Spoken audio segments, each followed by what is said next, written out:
Thanks for joining us on the program today. I'm Joke Rogers. Here's what's coming up on the world today. Dozens of people killed in Gaza as U.S. Secretary of State Antony Blinken continues his Middle East tour in Israel. Cuba announces a 500% increase in fuel price due to deepening economic crisis. Plus, son of Niger's deposed President Omar Basam is freed by the junta. The World Today begins right now.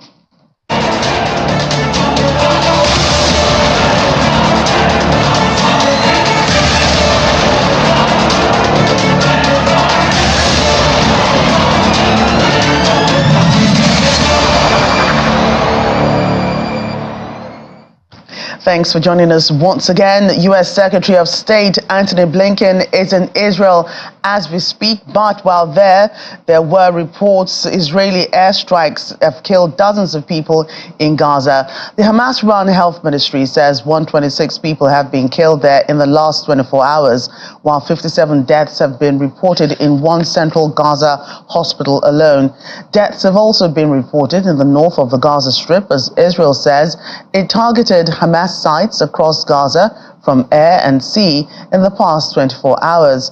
Back to Secretary Blinken in Israel. During his meeting with Israeli Prime Minister Benjamin Netanyahu, he reaffirmed U.S. support for Israel's right to prevent the terrorist attacks, but also stressed the importance of avoiding further civilian harm and protecting civilian infrastructure in Gaza. Both men discussed efforts to secure the release of all remaining hostages and getting humanitarian aid into Gaza.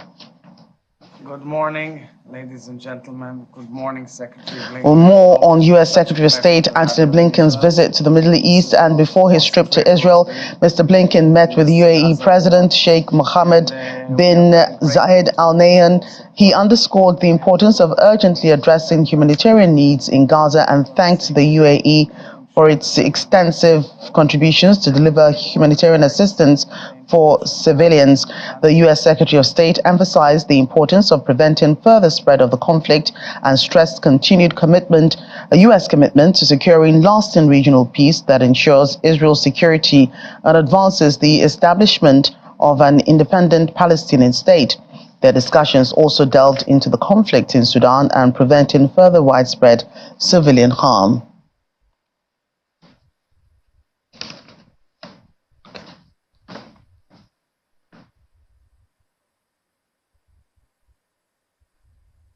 And much earlier, Secretary Blinken met with the Israeli President Isaac Herzog. Mr. Herzog discussed what he calls the atrocious and preposterous genocide case brought by South Africa, which will come before the International Court of Justice this week. Meanwhile, Mr. Blinken reiterated American support for Israel's right to ensure the Hamas attacks against Israel on October 7 cannot be repeated and emphasized the need to take all feasible precautions to minimize harm to civilians. Both men discussed ongoing efforts to secure the release of all remaining hostages as Mr. Blinken repeated calls by the U.S. for the continued sustained delivery of humanitarian assistance in Gaza. Utmost under extremely. Such a pleasure to have you in Israel.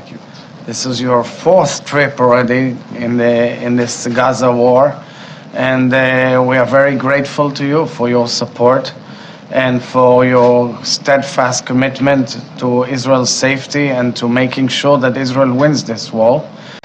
It's a war that affects international values and the values of the free world. Yesterday I had a long conversation with the Vice President. It was a productive conversation. And I would reiterate what I told her. On Thursday, a proceeding will start in the International Court of Justice in The Hague, whereby South Africa has sued Israel for supposedly genocide. There's nothing more atrocious and preposterous than this claim. Actually, our enemies, the Hamas, in their charter, call for the destruction and annihilation of the state of Israel, the only nation state of the Jewish people. The Convention Against Genocide was enacted by the international community following the worst atrocities of humankind, the Shoah, the Holocaust. which was aimed specifically against the Jews, the Jewish people, in order to eliminate the Jewish race, the Jewish people.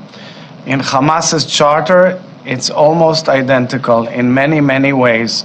And here, with the hypocrisy of South Africa, we will be there in the International Court of Justice and will present proudly our case of using self-defense under our most inherent right under international humanitarian law, where we are doing our utmost under extremely complicated circumstances on the ground to make sure that there will be no unintended consequences and no civilian casualties. We are alerting, we are calling, we are showing, we are sending leaflets, we are using all the means that international law enables us in order to move out people so that we can unravel this huge city of terror underneath in people's homes, living rooms and bedrooms, mosques and shops and schools. Yesterday we unraveled a huge factory of terror underneath a humanitarian corridor which Israel is employing in order to help the civilians of Gaza. So I want to thank the United States of America, President Biden, and the administration and you, Secretary Blinken, for your moral call of duty, for the fact that you're standing steadfast with Israel in this battle, which has to do clearly with humanity and with the values of the free world. Thank you very much. Well, thank you, Mr. President. And as always, we greatly value the President's leadership in these incredibly challenging times for Israel, for countries in the region, and especially for people who continue to suffer. I've just come from a number of countries in the region, Turkey, Greece, Jordan, Qatar, United Arab Emirates, Saudi Arabia, and I want to be able to share some of what I heard from those leaders with the President, as well as with the Prime Minister and the Cabinet later today. And of course, we'll have an opportunity to sit with the families of some of the hostages and discuss our relentless efforts to bring everyone home and back with their families. And there's lots to talk about, in particular, about the way forward. So I look forward to these conversations. As always, it's very good to be with you.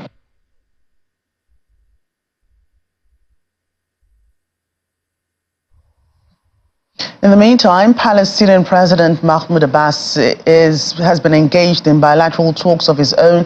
On Monday, he was in Egypt to discuss the ongoing situations in the West Bank and Gaza with his Egyptian counterpart. Egypt, a crucial channel for humanitarian supplies into Gaza, has been diplomatically active in mediating a ceasefire between Israel and Hamas. The nation strongly urges the international community to address the Palestinian issue, denouncing Israeli aggression that has resulted in thousands of civilian deaths, including women and children, over the past 3 months. Recent reports from the health ministry reveal that in the last 24 hours alone, Israeli forces committed 12 massacres in Gaza, causing 122 deaths and 256 injuries. Cairo emphasizes the necessity of a fair and comprehensive resolution based on the two-state solution for lasting stability in the region. Egypt has taken tangible steps, delivering substantial humanitarian aid to alleviate dire conditions in Gaza, while actively working to secure a permanent cessation of Israeli assaults. Additionally, Egypt firmly rejects an Israeli proposal to relocate Palestinians from Gaza to Sinai. Abbas emphasized the need for collaborative efforts to halt Israeli aggression. Let's talk to the VOA's Edward Uranian some more about this situation. Edward, great to see you today. Thank you for having me, Joka. Right, so this meeting between Mr. Mahmoud Abbas and President Abdel Fattah el-Sisi is not out of place, but what was it supposed to achieve? Well, I think Egypt tries to keep its channels open with both of the Palestinian parties on the ground, the Fatah, which is Mahmoud Abbas faction, and the Hamas faction, which controls Gaza. And right now, the two sides are pretty much not talking, and very difficult to get any sort of diplomatic resolution to this conflict if the two Palestinian parties are not talking. Egypt's plan would would assume that both Palestinian parties are getting along, and they're not. So I think that's the major reason. But they're also saying they were talking about a ceasefire, and they were talking about humanitarian aid and other things like that, as well as Israeli activity, military activity in the West Bank, which is controlled by the Fatah faction of Mr. Abbas. But how much power really does Egypt have to control this crisis? It has been granting minimal access through the Rafah crossing to those caught up in the airstrikes in Gaza, but not to Palestinians, only those wounded. What can the country really offer Palestinians apart from this amid the war? Well, certainly Egypt is not the Arab powerhouse that it was in the 1960s when President Abdel Nasser was leading the charge in the Arab conflict with Israel. So certainly there's less clout that Egypt has, but Egypt is still the largest Arab country. It's still one of the parties that borders Gaza and Israel. It's still a signatory of a peace treaty with Israel. So, and it has open channels with all of the parties, which is not something all the other negotiators have. So I guess it still packs a lot of clout, even though it doesn't have the clout it had during the 1960s. And I was talking about, granting access to not just those caught up in this war, but to Palestinians as well. Why hasn't it been doing more of that? Well, I think Egypt's position is that it doesn't want to have the Palestinians driven out of Gaza and into the Sinai, because that would mean that the Palestinian conflict has been liquidated, at least partially. And it seems like this is the favored solution of the international media, if not the international intelligence agencies, which are involved in this conflict one way or the other. So they keep pushing this solution, even though Egypt is not accepting it and the Palestinians are not accepting it. So I don't know, they're beating a dead horse, basically, because Egypt is not going to accept it and the Palestinians are not going to accept it. So yeah, I mean, it looks like a humanitarian issue, but basically the point is that Egypt doesn't want these people resettled on Egyptian soil. That's the point. Right. And, as it is right now, the main mediator in this crisis here is the U.S. Secretary of State Antony Blinken makes his Mideast tour. What does the ordinary Egyptian make of the war, and any suggestions on receiving Palestinians caught up in this war in Gaza? What have the people been saying? Well, probably a lot less than they would have been saying during the 1960s, when the Arab media would have been spearheading this media war. And I think Egypt is trying to downplay the conflict, and the media is trying to downplay the conflict. Other than the two Arab news channels, three major Arab news channels, one of which is Qatar's Al Jazeera TV, which is practically trying to inflame the situation every day. I watch that as part of my job, and you see a lot of misinformation coming out of it as well. So I think they're trying to have an incendiary role on the Arab public to get people angry and cause a bigger conflict than already exists. Now, I don't know what kind of diplomacy that is. I don't think it is diplomacy, and I mean, we could argue the point about what Qatar is doing, but never mind. Egypt is doing what it's doing, and Qatar is doing what it's doing, and they're a bit diametrically opposed at this point. Going back to, that little opening, the Rafah crossing, I want to take you right back to that point. Will it seem that, Egypt is not just concerned about, Palestinians leaving their home country? Does it seem as anybody's thought about whether Egypt doesn't want Palestinians on Egyptian soil? And that's why it's only, people caught up in the war, people that, that are not Palestinian nationals to, get onto Egyptian soil. Well, I mean, one could make an intellectual argument either way, but Egypt has 10 million refugees on its soil right now, which is a tenth of the population. So I don't think Egypt has closed its doors on refugees in general. And when I was renewing my own residence permit, I saw Palestinians that were doing it as well. So there are, I don't know how many Palestinians that are on Egyptian soil already. Gaza was part of Egypt, at least nominally, from 1948 to 1967. And many of those Gazans came to study in Egypt, and many of them are still here. I have friends who are from Gaza. So I don't think it's a question of not liking Palestinians or not wanting them in Egypt. I think it's a question of keeping the Palestinian conflict or cause open rather than liquidating it, as President Sisi likes to put it. And also, I think Egypt can't take any more refugees. 10% of the population is quite a lot. Already the Sudan conflict has caused Sudanese to flood into Egypt, and that was an unnecessary conflict which many accuse foreign parties of starting. And there seems to be some sort of effort to flood countries like Egypt with refugees.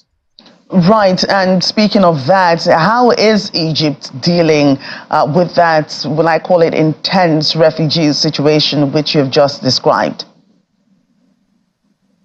Well, I think Egyptians in general are not racist. I mean, they treat people well, other than people who are misbehaving. And the question is, do we have enough food for these people, especially since wheat prices have gone up since the Ukraine conflict with Russia escalated, and also because the Suez Canal is under pressure given these attacks on shipping in the Red Sea, which is also unnecessary, and it's even debatable as to who's doing this or who's trying to pump this this media scare that's scaring ships out of the Suez Canal.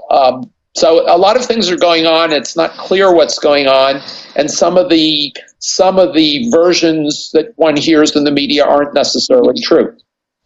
Well, thanks again, Edward, VOA correspondent Edward Uranian. My pleasure, Joka. Right, now to the situation on the ground in Gaza. The World Health Organization and the UN humanitarian agency, UNOCHA, has visited Al-Aqsa Hospital in Gaza and reported seeing large numbers of wounded people being brought in for urgent treatment following an explosion. The WHO was informed that evacuation orders and lack of safety had impacted most health staff and caused them to leave. According to reports, only 5 doctors remain there. The health facility has also reported immense needs, especially health workers, medical supplies and beds, but staff said their greatest need was for their hospital and its staff, patients and families there to be protected from strikes and hostilities. 3 months into this conflict, it's inconceivable that this most essential need, the protection of healthcare, is not assured. I'm in Al-Aqsa Hospital in the middle area of Gaza, the middle part of the Gaza Strip, in the emergency department where they're treating children, several children on the floor and on a gurney behind me, doctors calling out for scalpel and chest tubes, many people coming in from an explosion. There's one child who unfortunately passed away whose body is not identified, and it's, as you can see, a chaotic scene. Unfortunately, this area is close to an area that was evacuated yesterday. An evacuation order was issued, and they've lost a lot of their staff. This hospital is currently operating with about 30% of the staff that it had just a few days ago. They are seeing, in some cases, hundreds of casualties every day in a small emergency department. Yesterday they said they had one doctor working overnight in this emergency department with hundreds, in some cases, of casualties coming in on a daily basis. There are patients coming in every few minutes, and it's really a chaotic scene. The hospital director just spoke to us, and he said his one request is that this hospital be protected. Even though many of his staff have left, even though this hospital is under enormous pressure, the one request that the hospital director said is that the international community needs to make sure that this hospital and other hospitals like it stay protected, that they not get struck, that they not get evacuated, that they're able to continue functioning. We're here to deliver some supplies, but also to make arrangements for an emergency medical team to provide support, hopefully in the next week or so, to add additional human resources to this hospital, which is, again, like so many hospitals in Gaza, on its knees. Meanwhile, thousands of children in the Gaza Strip are said to have died from the violence there, and living conditions are still rapidly deteriorating. UNICEF, which has a team on the ground, says the cases of diarrhea and food poverty are rising, raising the risk of mounting child deaths. Cases of diarrhea in children under 5 years of age rose from 48,000 to 71,000 in just 1 week. The significant increase in cases in such a short time frame is a strong indication that child health in the Gaza Strip is fast deteriorating. Before the escalation in hostilities, an average of 2,000 cases of diarrhea in children under 5 were recorded per month. This recent climb represents a staggering increase of about 2,000%. UNICEF says it has found that an increasing number of children are not getting their basic nutrition needs met. About 90% of children under 2 years of age are consuming 2 or fewer food groups, according to a UNICEF survey conducted on December 26.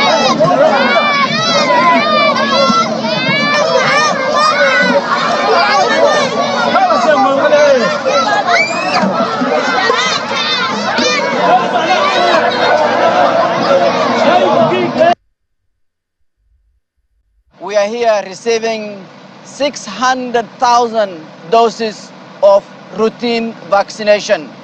Very, very critical for the life and the well-being of children. UNICEF and our partners are trying to do everything possible that we can do to protect and save the lives of the innocent children that have been already displaced by the ongoing war in Gaza. Today, the situation in Gaza is unimaginably stressful for children. We do not want to see children who survive the bombing to die because they are not vaccinated.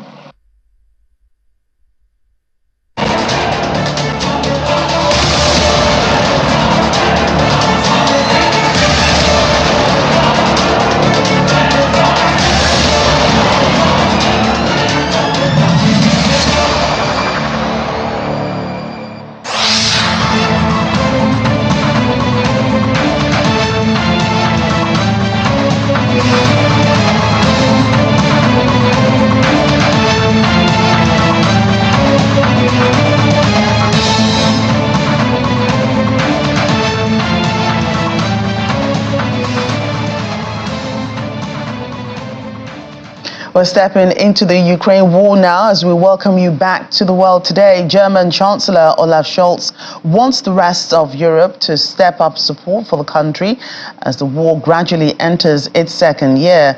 Mr. Scholz was making the comment in Berlin following a meeting on Monday with the Luxembourg Prime Minister Luc Frieden. He said that Germany alone, as important as it is on the continent, will not be enough to guarantee Ukraine's security in the long term. He said arms deliveries to Ukraine planned by most EU countries is too small. Mr. Scholz then shifted attention to the war in Gaza, calling for an improvement in the humanitarian conditions in the Strip. And Russia has arrested a U.S. citizen, Robert Woodland Romanov, on drug charges. He will be kept in custody for 2 months on charges of preparing to get involved in illegal drug trafficking, pending an official investigation. There has been no comment from the U.S. Embassy in Moscow regarding the situation. The news about the arrest comes as Washington has sought to win the release of jailed Americans Paul Whelan and Ivan Gaskovich.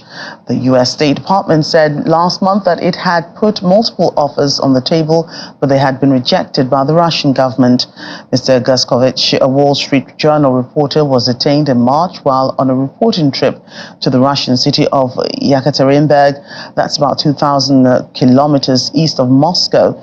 He has remained behind bars ever since on espionage accusations that he and the journal have denied. The U.S. government has declared him to be wrongfully detained.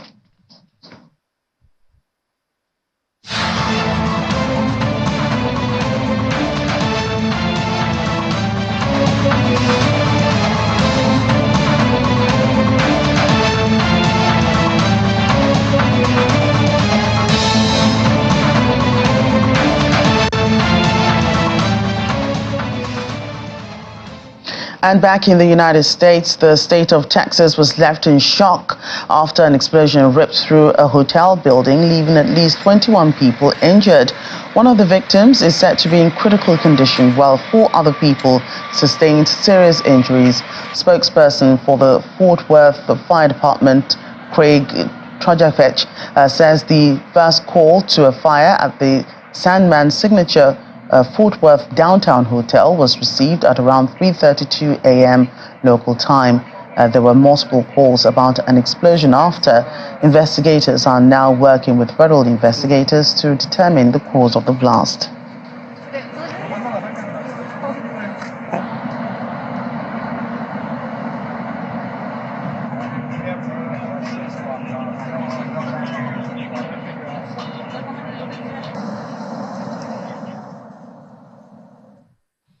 And a landmark legal case about whether former U.S. President Donald Trump should be immune from criminal prosecution is being heard in Washington.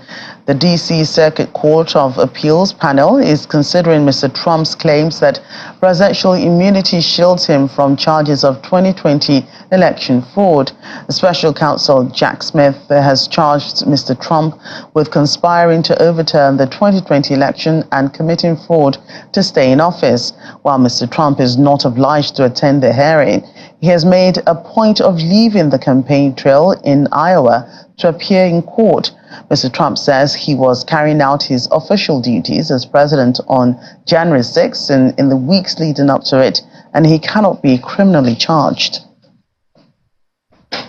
And an update on the Alaska Airlines flight that experienced a blowout mid-flight a while ago, and it says bolts needing additional tightening have been found during inspections of the Boeing 737 MAX 9S.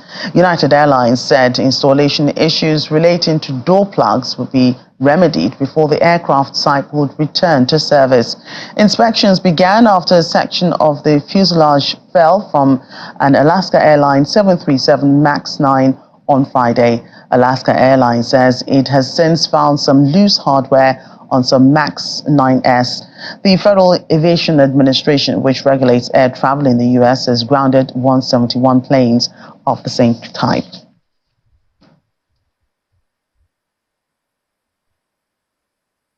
Elsewhere, Taiwanese authorities had to issue an island-wide air raid alert after a Chinese satellite flew over its southern airspace days before a crucial presidential election.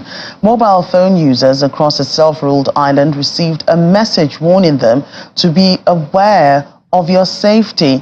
The presidential alert underlined jitters ahead of pivotal presidential and legislative elections on Saturday. China has long claimed Taiwan as part of its own territory and has been accused of interfering in the vote. The self-governing island of 23 million people is a key flashpoint in the tussle between China and the U.S. for supremacy in Asia. Analysts say the elections will shape the trajectory of ties between Beijing and Washington.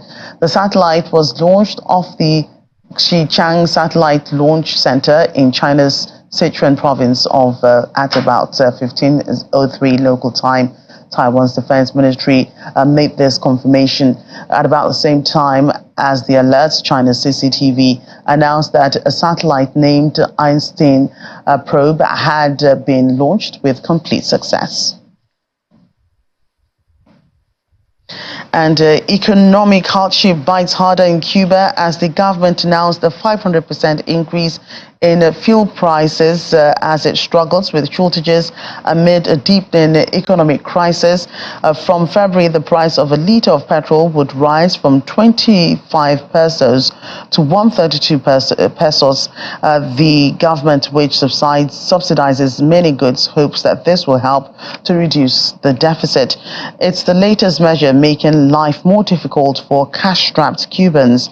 Finance Minister Vladimir Reguero said that the cost of diesel and other types of gasoline would face similar markups. He also announced a 25% increase in electricity prices for major consumers in residential areas, as well as hikes in costs for natural gas. Mr. Reguero said that the government would also open 29 new petrol stations, which will solely accept payments in US dollars in order to raise foreign currency to purchase fuel on the international market. And climate change experts are saying that last year was the warmest on record, driven by human-caused climate change and boosted by the natural El Nino weather event. The EU's climate service said that last year was about 1.48 degrees Celsius warmer than the long-term average before humans started burning large amounts of fossil fuels. It's well known that the world is much warmer now than 100 years ago, as humans keep releasing record amounts of greenhouse gases like carbon dioxide into the atmosphere. But 12 months ago, no major science body actually predicted 2023 being the hottest year on record because of the complicated way in which the Earth's climate behaves. During the first few months of the year, only a small number of days broke air temperature records, but the world then went on a remarkable, almost unbroken streak of daily records in the second half of 2023. And France has got a new prime minister. He is 34-year-old Gabriel Attal and becomes the youngest prime minister in modern French history, outranking even socialist Laurent Fabius, who was 37 when he was appointed by François Mitterrand in 1984. Mr. Attal replaces Elizabeth Borne, who resigned after 20 months in office. Throughout that time, she struggled with a lack of a majority in parliament. Gabriel Attal, who is currently education minister, certainly makes an eye-catching appointment. He will now have the task of leading the French government into important European Parliament elections in June. His rise has been quite rapid. 10 years ago, he was an obscure advisor in the health ministry and a card-carrying member of the Socialists.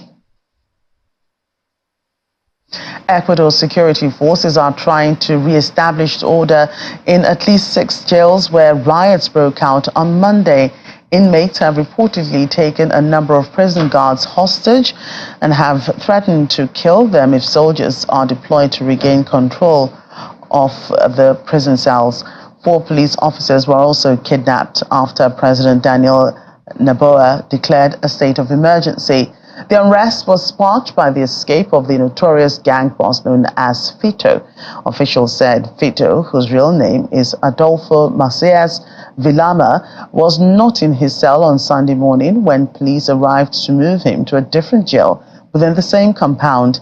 A search of the maximum security wing where he was being held has so far not yielded any trace of him. Elsewhere now, son of Niger's ousted President Salem Bazoum has been released by a military tribunal following his 5-month detention. He was detained along with his parents at the presidential palace after the military staged a coup last July. His parents remain in detention, with the junta so far refusing to bow to diplomatic pressure to release them. In a statement, the military tribunal said that the release of Mr. Basam Jr. was provisional and it will be up to him to respond to justice as soon as he's required to do so. He He had been charged with conspiracy to undermine the authority of the state following the coup. And a court in Sierra Leone has charged 27 soldiers with multiple offenses over an alleged coup attempt. The Defense Ministry said in a statement the charges include mutiny, failure to suppress mutiny, murder, aiding the enemy, communicating with the enemy, and other relevant offenses. Last November, gunmen broke into a military armory and several prisons in Freetown, freeing almost 2,000 inmates. The authorities described this as an attempt to overthrow the government. Last week, in connection with the same incident, former President Ernest Bai Koroma was charged with treason. He denied any involvement in the events during which about 20 people were killed. The authorities are also prosecuting one of Mr. Koroma's former presidential bodyguards alongside 11 former police and correctional officers.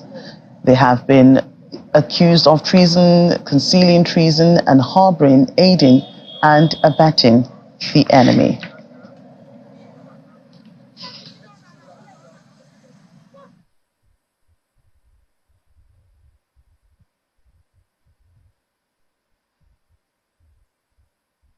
Earlier, my colleague Layo Olarinde spoke with Lawrence Williams, a journalist with the Freetown Post newspaper, on the update. Regarding the receipt of correspondence from ECOWAS. However, following his arraignment and subsequent granting of bail, which placed him under house arrest, and looking at the ECOWAS letter as well, which has been received with mixed feelings here at home, with many people applauding the regional bloc for what many believe or describe as its timely intervention to save Sierra Leone's democracy, particularly preserving the peace and security of the country. But on the other hand, critics say that ECOWAS erred in this matter in that they accuse the bloc of playing a double standard role and having a particular sentiment towards the former president, who is alleged to have been involved in the failed coup of November 26th. So apparently, nothing seems to be coming forth with regards the request by the ECOWAS Commission President, and the government has not taken an official statement yet. The Minister of Information was on Voice of America last weekend and stating that the discussions they had with ECOWAS, with the ECOWAS, an ECOWAS high-level delegation in December, did not include such arrangement as granting asylum to the former president in Nigeria, as well as dropping of all legal or discontinuation of all legal charges against him in the court in Sierra Leone. Well, basically, the pre-trial was meant to set the stage of preparation, the preparatory phase of the court-martial.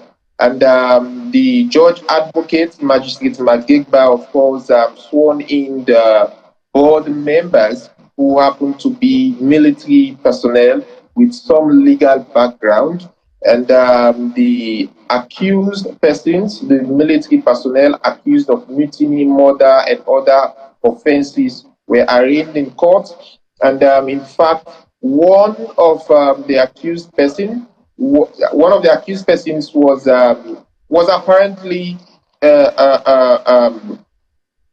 suffered an attack in court, and he had to be taken away by the correctional officers. And so practice or directions have been given by the magistrates as to how the case would further on, and as well as the state has already indicated to the court that it has about 52 witnesses to testify in this matter. And of course, they have set some basic timelines as to when the period within which the state should be allowed, to proceed with its case and conclude on same, and where the defense team will also pick it up and be able to conclude in time. And so basically, the pre-trial phase of the 27 military personnel yesterday who are charged with 88 counts of mutiny and other related offenses did the judge, one of the things the magistrate did say, or sort of caution the journalists, activists, CSOs, and whosoever was present in court, was to avoid running some kind of commentary so that it doesn't appear to be trial by media. And the magistrate cautioned that reportage should be accurate and consistent so as not to create any space within the social media that could lead to disinformation or that could lead to some uproar or outrage within the country. Welcome back. South Africa has announced it will be reopening an inquiry into the murder of 4 anti-apartheid activists, which became one of the era's most notorious crimes, but remains unsolved nearly 4 decades on. A statement released by Justice Minister Ronald Lamola says that it was in the interest of justice to finally bring closure to the families of the deceased, who have been wanting decades for the truth about who killed their loved ones. Lamola added that the move was needed for confidence in the justice system to be restored. 2 inquests were held, one in 1987 and another in 1993, but produced more questions than answers. Security forces in the Democratic Republic of Congo have briefly surrounded the home of main opposition politician Moise Katumbi, who came second in last month's disputed elections. According to his spokesperson, Hervé Diakese, he was prevented from leaving his home in southern Katanga province on Monday. But the security forces later withdrew on the orders of a local governor. Mr. Katumbi has rejected President Felix Tshisekedi's landslide victory in last month's election as a sham. 5 other opposition leaders, including Martin Fayulu, who came third, have called for a protest march against the election results. Schools in Zambia will remain closed for an additional 3 weeks following the festive holidays, causing a delayed start to the academic year. The Ministry of Education has announced that both primary and secondary students originally scheduled to return next Monday will now resume classes on January 29. The Ministry of Health in Zambia reported on Sunday that the cholera outbreak, which began in October 2023, has resulted in 3,015 confirmed cases and 98 fatalities. The alarming situation prompted concerns about the nation's health security, as stated by the Ministry of Health in a previous warning. Zambia's education minister has issued directives to ensure the safety of students and staff upon their return. The minister emphasized the need for a thorough cleaning of all learning institutions, provision of clean water and sanitation facilities, installation of adequate hand washing points, and the availability of disinfectants. And here in Nigeria, water scarcity is affecting dry season farmers in the northwestern state of Katsina. Concerned about the impending impacts, the farmers are calling on the state government to solve the water shortage that has been a perennial problem. According to them, water is not being channeled, not to talk of being supplied to them by the State Water Board, and they find it difficult to access the water despite their several efforts to drill boreholes or wells due to the nature of their farms. This middle-aged dry season farmer has been into the farming business for over a decade. He's one of the hundreds producing cabbage, spinach, rice, wheat, maize and moringa, amongst other vegetables in Katsina State. However, the long-existing problem of water shortage remains a major source of concern to most farmers here, which in effect hinders their performance. They are left with no option than to depend on water coming from culverts for their irrigation activities. We are many young farmers here farming in this area. However, if we are lucky, the rainy season is gone. We seize the moment to plant cabbage, and it's during the rainy season. We cultivate rice or maize, as well as cabbage and spinach on the same land. It's difficult to find water here even if you dig a 20-meter well, because we even digged 2 wells here but couldn't get water at all, as you can see. So we have no option than to depend on water coming through culverts. In an exclusive interview with the Permanent Secretary in the State Ministry of Agriculture and Natural Resources, Mr. Mohammed Rabiu, the government says it's on top of the situation. This government is directed towards improving the condition of the agricultural extension workers in the state, because currently we are faced with phase out extension agents in the state, because totally now, with the exception of this government, there are only about 50 something extension workers working in the state. But now the government is tilted towards improving the extension condition. During its 2024 budget estimate of 454.3 billion naira, the state government had allocated a sum of 20.5 billion naira to the agricultural sector, which represents 6.21% of the total capital expenditure, placing water resources and education at the forefront of its priorities. And we end the program in South Korea, which has banned the slaughter and sale of dogs for their meat in the country, all thanks to a new law set to come into force by 2027. Dog meat stew, called boshintang, is considered a delicacy among some older South Koreans, but the meat has fallen out of favor with diners and is no longer popular with young people. Under the new law, the consumption of dog meat itself will not be legal. According to a Gallup poll last year, only 8% of people said they had tried dog meat in the past 12 months, down from 27% in 2015.